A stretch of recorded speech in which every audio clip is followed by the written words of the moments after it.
আচ্ছা, আমরা দেবদাস সিনেমাটা তো প্রায় সকলেরই দেখা, না? দেবদাস, পারো, দেব। তো সেই যে বিখ্যাত আমাদের উপন্যাসটা, সেই উপন্যাসের যে লেখক, আজকে আমরা সেই লেখকের বাড়িতে চলে এসেছি। কিন্তু ব্যাপারটা হচ্ছে, এটা কিন্তু তার জন্মভিটে নয়, জন্মভিটে হচ্ছে তার হুগলিতে। আর এটা হলো তার শেষ জীবনে যেই বাড়িতে তিনি থাকতেন বা সময় কাটিয়েছিলেন, এটা হচ্ছে হাওড়ায়, হাওড়া দেউলটি জায়গাটার নাম। তো এখানে আমাদের লেখক কথাশিল্পী, এই কথাশিল্পী শরৎচন্দ্র চট্টোপাধ্যায়, তার এই হচ্ছে সেই বাড়ি যেখানে আমরা আজকে এসেছি।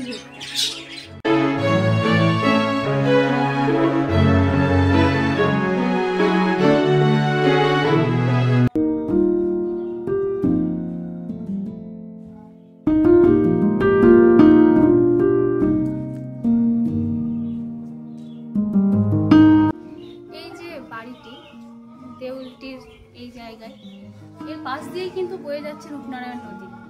তো পরে এক ছবিতে আছে, দেখাবো। আমাদের লেখক যখন লিখতেন, তার সামনে একটা জানলা আছে, সেই জানলাটা খুলে দিয়ে সেখান থেকে রূপনারায়ণের পাড়ের দৃশ্য দেখতেন। এবং তার সাথে তিনি আমরা জানি যে পল্লী সমাজ, তার সভ্যতা, সেই সময়ের নারীদের প্রতি যে সেই সময়ের সমাজের ব্যবস্থা, সেইগুলো নিয়েই তার লেখাতে বেশিরভাগ ফুটে উঠেছে। আর এই যে এটা হচ্ছে একটা ধানের গোলা। আর এখানে সম্ভবত একটা রান্নাঘরের ব্যবস্থাও ছিল, কিন্তু সেটা এখন নেই, ভেঙে গেছে একটু।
তখন এখন যেহেতু প্রাকৃতিক চেঞ্জের জন্য নদী আরো সরে গেছে এখান থেকে, কিন্তু তখন সামনেই নদীটা বয়ে চলতো এবং এই জানলাটা খুলেই উনি তখন নদীর প্রাকৃতিক দৃশ্য দেখতেন।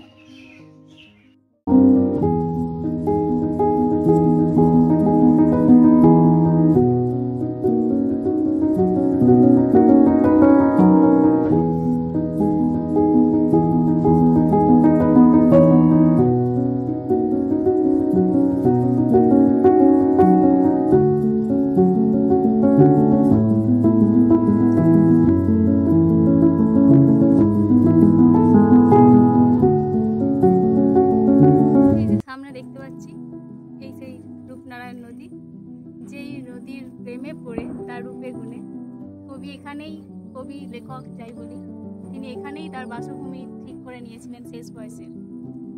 আমরা তো বাড়িটা দেখলামই। এই নদী তখন বাড়ির আরো কাছ দিয়ে বইতো, কিন্তু এখন প্রাকৃতিক চেঞ্জের জন্য অনেকটা সরে এসেছে। কিন্তু নদীতে বন্যার স্রোত হলে তখন কিন্তু এই জল বাড়িতে গিয়ে আবার তার বাঁধ ধুয়ে আসে।